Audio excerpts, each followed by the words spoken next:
This is a story of a fall.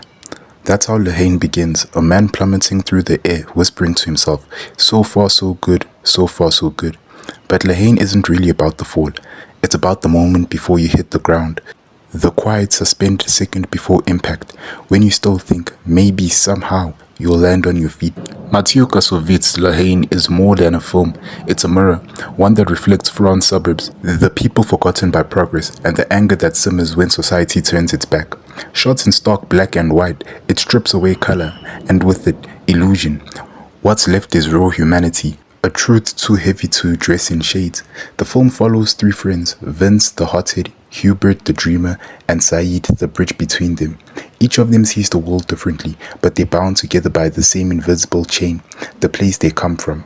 The banlieue, a concrete maze on the outskirts of Paris, where the system dumps the poor, the immigrants, and the unwanted. For them, every day is a negotiation with survival. Every cop car that drives by isn't just a symbol of control, it's a reminder that power has a face and it doesn't look like theirs. Yet, amidst the smoke and the rage, haine gives us moments of beauty. Three boys laughing together, sharing a joint, arguing about money, girls, and pride. Kassovitz captures them not as delinquents, but as sons, brothers, kids who grew up too fast. Their friendship feels sacred in a world that doesn't love them back. When Vince finds the gun lost by a police officer, the story shifts. Suddenly the power sits in his palm. For once, he can choose. He can pull the trigger. He can be the one feared.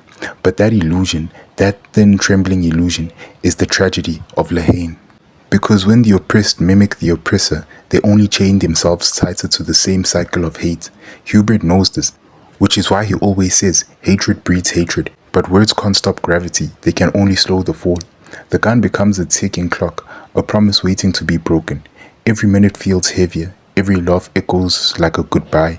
And deep down, we know the moment that gun goes off, someone's going to hit the ground. When the boys go to Paris, we see the divide.